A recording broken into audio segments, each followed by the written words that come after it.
My husband loves listening to me practice, it's his favorite.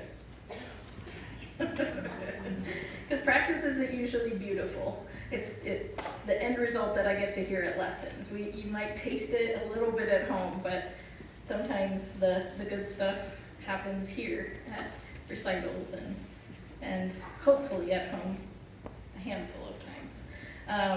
All right, last but certainly not least, we will have Miss Nandini Gali, and she will be playing Von Weber's Hunter's Chorus for us this evening. Take it away, Nandini.